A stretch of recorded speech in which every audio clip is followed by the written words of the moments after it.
Hey everyone, welcome back to SoftTech Explorer. Today, I'm breaking down one of the most common questions in data integration. What's the real difference between ETL and ELT? If you work with data, you've probably heard these terms 100 times. Let's get straight to the point.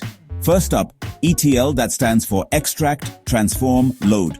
Imagine a factory. You bring in raw materials, transform them into finished products in a dedicated processing area, and then ship the clean, ready-to-use goods to your warehouse.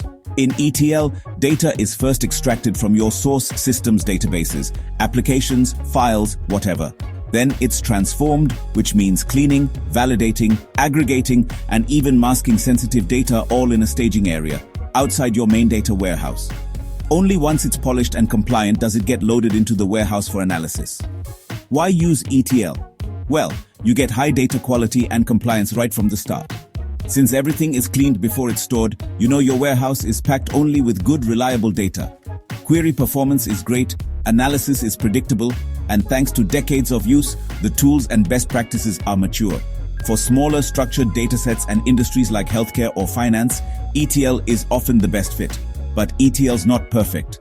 That staging and transformation step, it can be slow, especially with massive data. Flexibility is limited. If you want to run new types of analysis, you might have to re-engineer the whole process.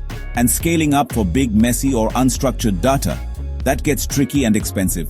Now let's talk about ELT, extract, load, transform. This approach is booming, especially with cloud tech. Here, you pull data from your sources and load it directly into your data warehouse or data lake before any transformation. The raw data just sits there, ready to be processed when you need it, using the powerful tools built into modern warehouses. Think of ELT like a DIY warehouse. All your raw materials get delivered and stored. And when you need to build something, you do it right there, as needed. This means data gets loaded super fast. You also get a ton of flexibility. Analysts can transform data on demand, and it's easy to adapt as your business changes. ELT handles everything from structured tables to semi-structured JSON files and leverages cloud scalability for huge data volumes. The architecture is simple, with no separate staging area to manage, but there are downsides. Since raw data, including sensitive info, lands straight in your warehouse, you need solid security and governance to avoid compliance headaches. If you're not careful, you could end up with a data swamp, a mess of unorganized, hard-to-use data. And while initial loading is cheap, repeated or heavy transformations can get pricey in terms of cloud compute. So, which should you choose? ETL is your friend if you've got smaller, structured data, strict compliance needs, or legacy on-prem systems. ELT shines if you're dealing with massive, diverse data, you need real-time analytics, you value flexibility, or you're all in on the cloud. Honestly, there's no one-size-fits-all answer.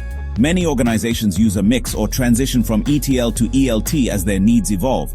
If you learned something new, don't forget to like, share, and subscribe to SoftTech Explorer. Thanks for watching, and I'll see you in the next one.